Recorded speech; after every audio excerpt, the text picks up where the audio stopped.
Chemical kinetics में करा रहा था। केमिकल काइनेटिक्स में रेट ऑफ रिएक्शन की डेफिनेशन मैंने समझा दी थी।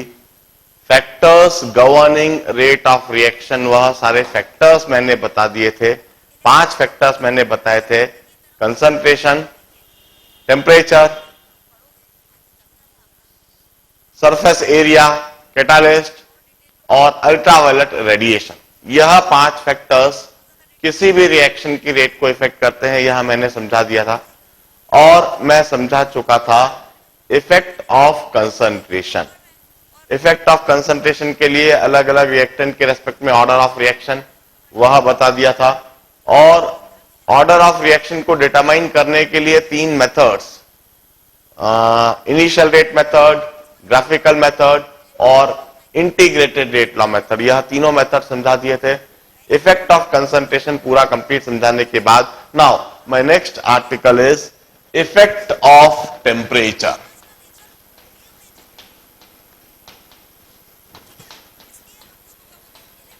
इन दिस आर्टिकल हम यह समझने की कोशिश करेंगे how the rate of reaction varies with temperature. Temperature के साथ में रेट ऑफ रिएक्शन का वेरिएशन कैसे होता है, किस तरह से होता है, यह बात मैं समझाऊंगा। Let's discuss one of the most familiar reaction to all of us, conversion of milk into curd. दूध का दही में conversion, it's one of the most familiar reaction for all of us. Almost हर घर में यह रिएक्शन होती है। जरा सोचिए, क्या मिल्क को कर्ड में कन्वर्ट करने के लिए उसको हम रेफ्रिजरेटर में रखते हैं, फ्रिज में रखते हैं? नहीं, कभी नहीं। यदि हमने दूध को रेफ्रिजरेटर में रख दिया, फ्रीजर में रख दिया या फ्रिज में रख दिया, तो वह कभी भी कर्ड में कन्वर्ट नहीं होता है। यह एक बायोकेमिकल रिएक्शन है in which lactobacillus bacteria are involve. जब हम दूध को दही में कन्वर्ट करते हैं, in fact we are cultivating bacteria. हम उसके अंदर थोड़ा सा लैक्टोबैसिलस बैक्टीरिया डाल देते हैं और वह लैक्टोबैसिलस बैक्टीरिया वहां पर मल्टीप्लाई होने लगते हैं, ग्रो करने लगते हैं, and we use to cultivate their colonies. वहां पर लैक्टोबैसिलस बैक्टीरिया की कॉलोनी बनने लगती है और बढ़ती चली जाती है। For this reaction, the minimum optimum temperature is 14.5 degrees centigrade. 14.5 degree centigrade is the minimum optimum temperature. Below that temperature, यह रिएक्शन होती ही नहीं है। फ्रिज के अंदर जहां टेम्परेचर 3, 4 या 5 डिग्री उससे कम होता है, फ्रीजर में 0 डिग्री से भी कम होता है, वहां पर मिल्क का कर्ड में कन्वर्जन नहीं हो सकता। कम से कम जो टेम्परेचर चाहिए, दैट इज 14.5 डिग्री सेंटीग्रेड। इस टेम्परेचर पर यदि हम मिल्क को कर्ड में कन्वर्ट करने जाएंगे, it would take nearly 48 hours, 48 घंटे लग जाते हैं यदि टेम्परेचर 14.5 डिग्री सेंटीग्रेड हो। यदि हम 15 डिग्री सेंटीग्रेड मेंटेन करें और 15 डिग्री सेंटीग्रेड पर मिल्क को कर्ड में कन्वर्ट करने की कोशिश करें, it would take nearly 40 to 48 hours, 40 से 48 घंटे आपको लगते हुए देखेंगे। Now the very interesting phenomena is if we increase temperature by 10 degree centigrade. यदि टेम्परेचर को 15 डिग्री से 25 डिग्री सेंटीग्रेड कर दिया जाए, 10 डिग्री से टेम्परेचर बढ़ा दिया जाए, तो यही मिल्क का ट्रांसफॉर्मेशन कर्ड में now it would take nearly 20 to 24 hour, 20 से 24 घंटे लगेंगे। 10 डिग्री टेम्परेचर के बढ़ा देने से रिएक्शन में लगने वाला समय आधा हो जाएगा। रिएक्शन में लगने वाला समय आधा हो गया, मतलब रेट ऑफ रिएक्शन डबल हो जाएगी। With 10 degree centigrade rise in temperature, reaction rate get doubled. The time in which the time duration in which the reaction occurs would get halved roughly. यदि हम टेम्परेचर को और 10 degree centigrade बढ़ा दें, temperature को 25 से 35 डिग्री सेंटीग्रेड कर दें, तो यह रिएक्शन में लगने वाला समय फर्दर आधा हो जाएगा, रेट फर्दर डबल हो जाएगी। जो रिएक्शन पहले 40-48 घंटे में हो रही थी 25 डिग्री सेंटीग्रेड पर और 20 से 24 घंटे में होने लगी 35 डिग्री सेंटीग्रेड पर, यही रिएक्शन 10 से 12 घंटे में हो जाएगी, overnight reaction. Generally room temperature पर घरों में इसी कंडीशन पर हम दूध को दही में कन्वर्ट भी करते हैं, ओवरनाइट रिएक्शन होती है। रात को हम दूध में हल्का सा दही डाल के रखते हैं और सुबह वो दही जमा हुआ मिलता है। The time further get hard means reaction rate further get doubled. यदि हम इस टेम्परेचर को फर्दर 10 डिग्री सेंटीग्रेड से बढ़ा दें, टेम्परेचर को 35 से 45 कर दें, रिएक्शन में लगने वाला समय और भी आधा हो जाएगा, रेट और भी डबल हो जाएगी। वही रिएक्शन अब 5 से 6 घंटे में हो जाएगी, rate of reaction further double. With every 10 degree centigrade rise in temperature, reaction rate get doubled nearly most of the reaction. ये हम डिस्कस भले ही दूध और दही की रिएक्शन में कर रहे हैं, मगर it's a generalised concept which is applicable in most of the reaction. And for this particular reaction, conversion of milk into curd, ये एक biochemical reaction है। इस केस में not only lower optimum temperature, we also have higher optimum temperature. The higher optimum temperature for this reaction is 52 degree centigrade. एक बड़ा interesting सा fact है कि ऐसा नहीं है कि इस केस में आप टेम्परेचर बढ़ाते जाओगे तो रिएक्शन रेट बढ़ती चली जाएगी। 52 degree centigrade is the upper limit. यदि टेम्परेचर को आप 52 डिग्री सेंटीग्रेड से ज्यादा बढ़ा देते हो तो वंस अगेन रिएक्शन होना ही बंद हो जाएगी। मिल्क का कर्ड में कन्वर्जन 52 डिग्री सेंटीग्रेड से ऊपर होगा ही नहीं। We need to explain this behaviour, such behaviour of biochemical reaction और for any chemical reaction. Why do we have lower optimum temperature? Why do reaction rate multiply by 2 times for every 10 degree rise in temperature? How it occurs? And for biochemical reaction, why do we have upper optimum temperature? हमें यही सारी बात effect of temperature में detail में समझनी है और समझानी है। इफेक्ट ऑफ टेम्परेचर समझाने से पहले मैं एक कंसेप्ट इंट्रोड्यूस करता हूं, एक कंसेप्ट डिफाइन करता हूं, that is the concept of temperature coefficient.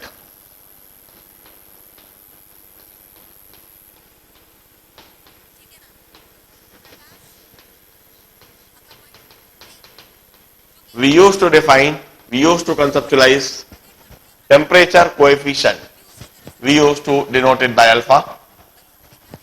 It's defined as the factor by which reaction rate multiply with every 10 degree centigrade rise in temperature.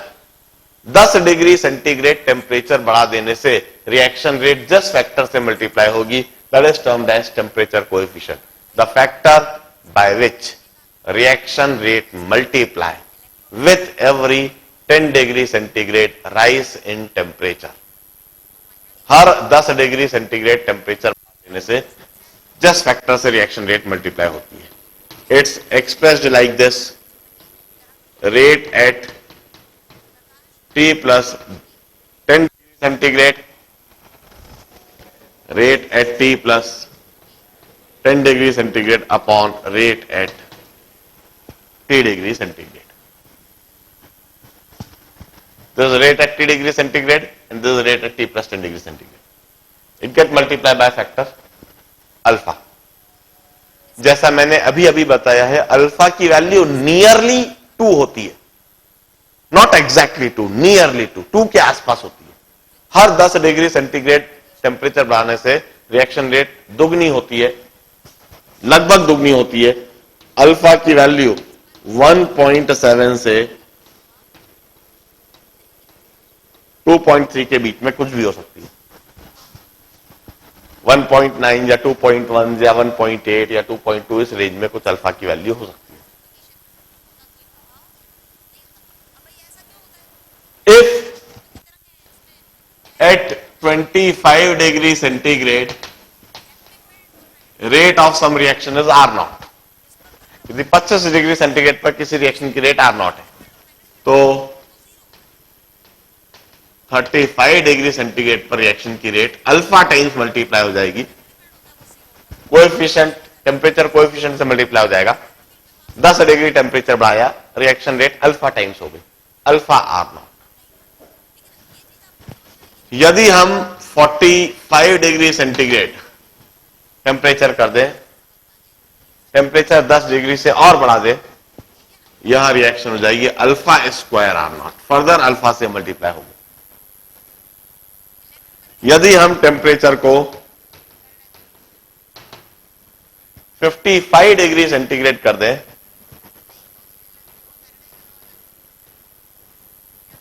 The reaction rate would become alpha cube R not.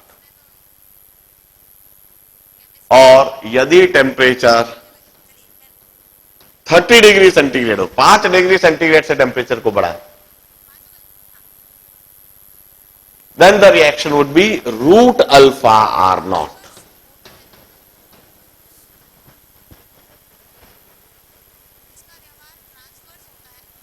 पांच degree centigrade बढ़ाने पर root alpha times बढ़ेगी। In short, if temperature is increased by delta T,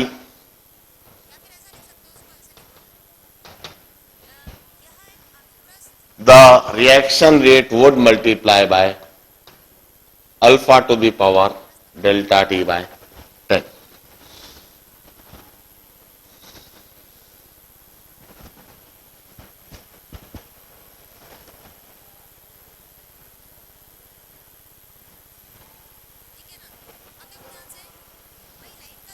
Alpha to the power delta t by 10.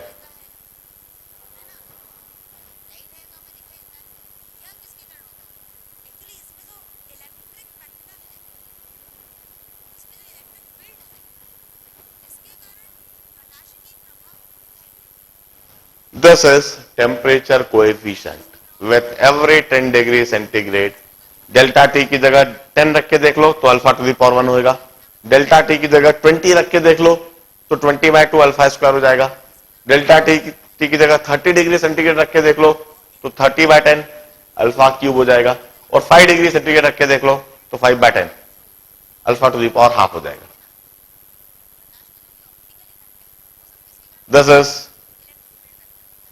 rate of reaction and its variation with delta T temperature rise. Now,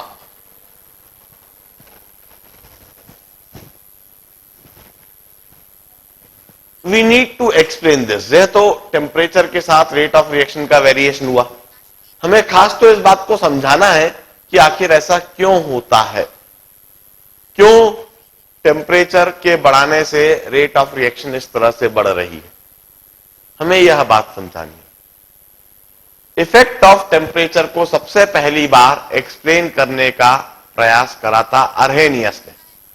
सबसे पहली बार अर्हेनियस ने effect of temperature समझाने की कोशिश करी through his collision theory. अपनी collision theory के माध्यम से अर्हेनियस ने यह बात समझाई थी। Although it's a failure theory,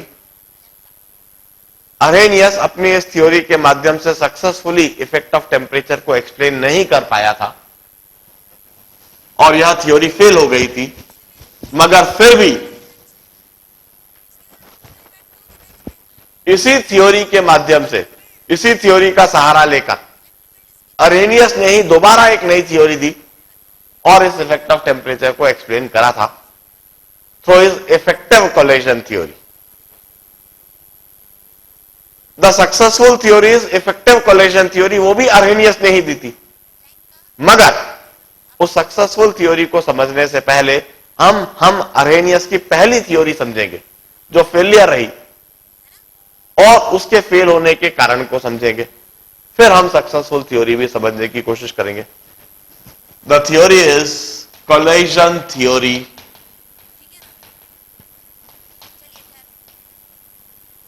suggested by Arrhenius.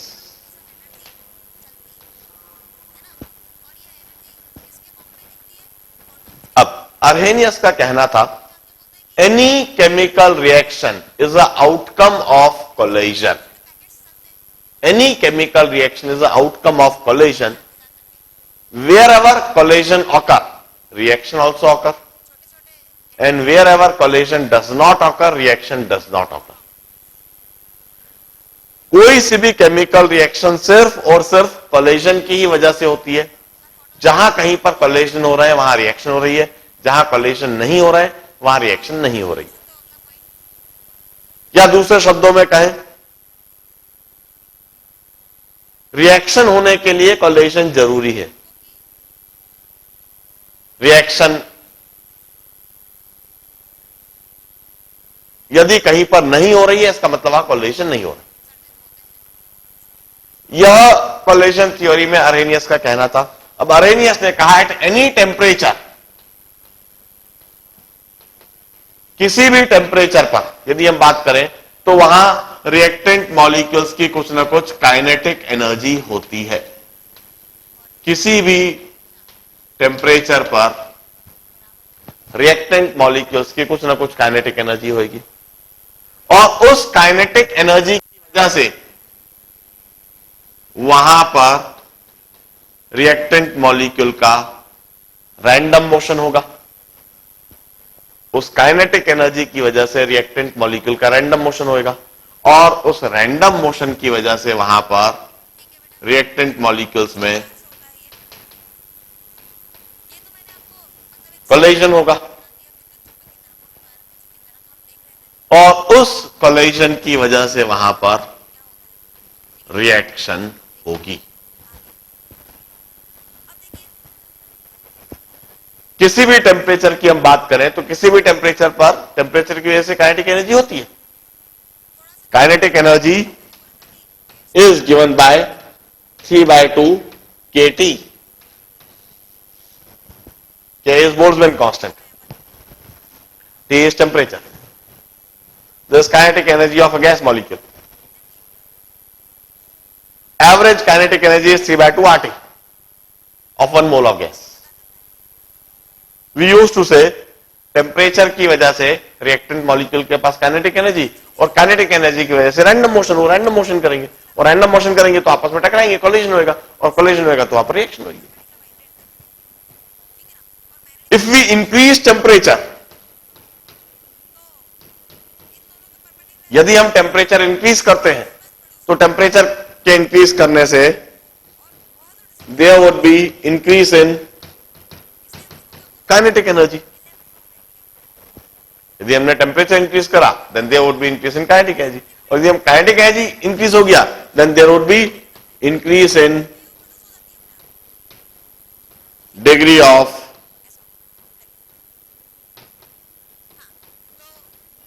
random motion. There would be increase in degree of random motion. और यदि वहां डिग्री ऑफ रैंडम मोशन बढ़ गया in that case there would be increase in number of collision.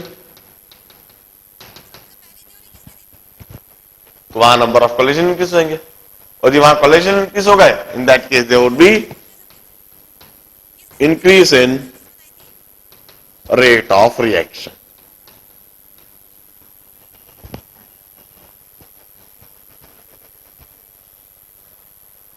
इस तरह से Arrhenius ने अपनी कोलिजन थ्योरी में इफेक्ट ऑफ टेम्परेचर को एक्सप्लेन करा।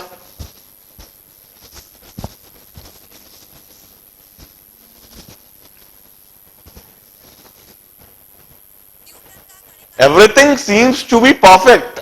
ऐसे अपेरेंटली देखने में इस थ्योरी में हमें कहीं कोई गलती दिखाई नहीं दे रही है। जब हम यह सारी बातें सुन रहे हैं तो सुनने में हमें कुछ भी कोई गलत नहीं लग रहा, कोई अटपटा नहीं लग रहा, सब कुछ ठीक लग रहा है। सचमुच में जब हम कहते हैं कि टेम्परेचर की वजह से काइनेटिक एनर्जी, बिल्कुल सही बात है।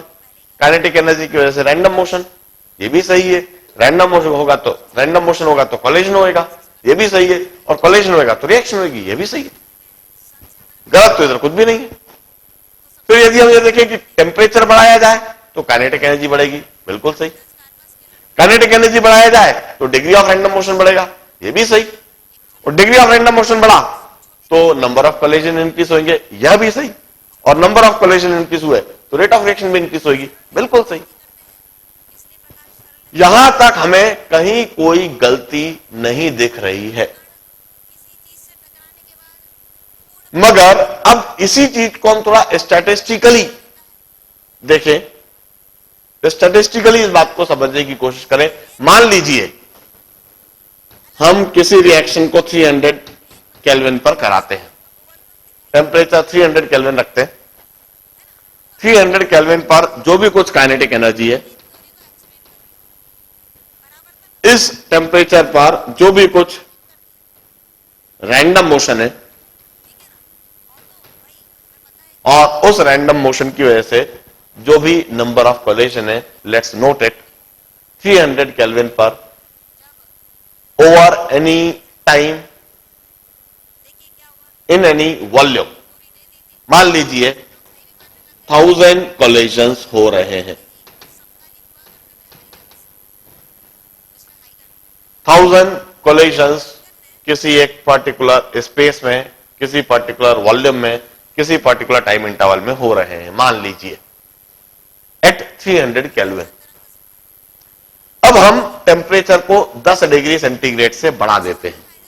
We increase temperature by 10 degree centigrade. अब टेम्परेचर हो गया 310 केल्विन। अब टेम्परेचर 310 केल्विन हो गया, 10 डिग्री से टेम्परेचर बढ़ गया। निश्चित काइनेटिक एनर्जी बढ़ जाएगी, निश्चित रैंडम मोशन बढ़ जाएगा। रैंडम मोशन के बढ़ने से वहां पर नंबर ऑफ कोलिजन्स भी बढ़ेंगे, मगर कितने? आखिर कितने? जहां पहले 1000 कोलिजन हो रहे थे, वहां अब आप कोलिजन बढ़ता हुआ देखेंगे, और वहां अब आप देखेंगे 1003 कोलिजन। 10 डिग्री सेंटीग्रेड बढ़ाने से, 10 डिग्री सेंटीग्रेड से टेम्परेचर बढ़ाने से जहां पहले 1000 कोलिजन हो रहे थे, वहीं अब हम देखेंगे 1003 कोलिजन।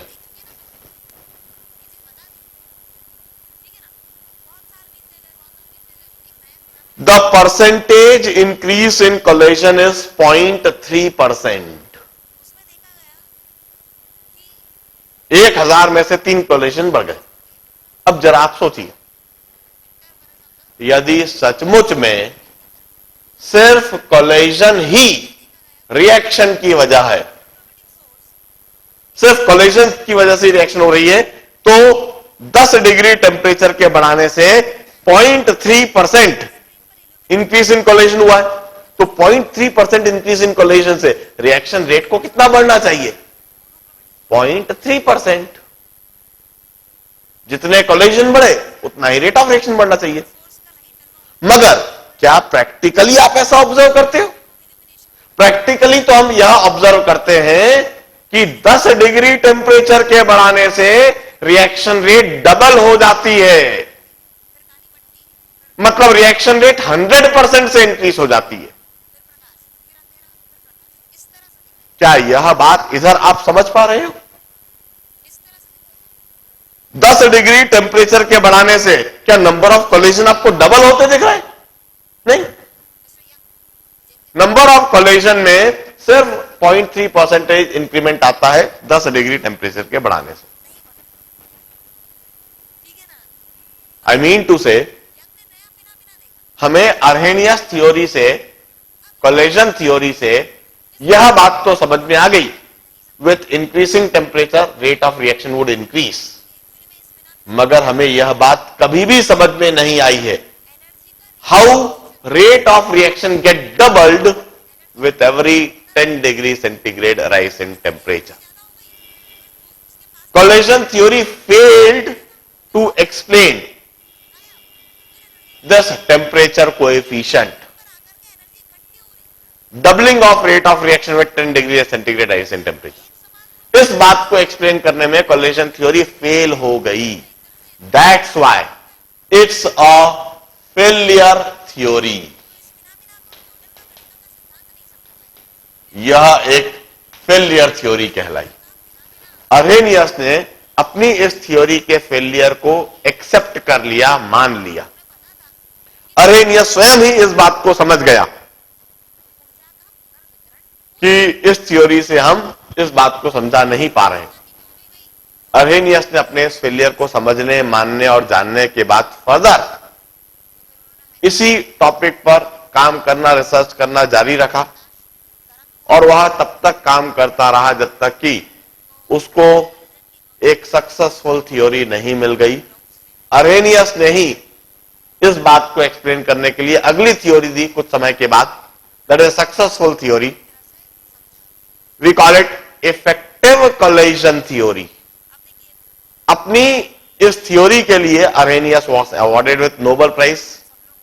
मैं अब वही दूसरी थ्योरी समझा रहा हूं, इफेक्टिव कोलिजन थ्योरी। पहले हम थ्योरी को बड़े ध्यान से समझेंगे और उसके बाद में हम एक्सप्लेनेशन को समझेंगे कि किस तरह से इफेक्ट ऑफ टेम्परेचर को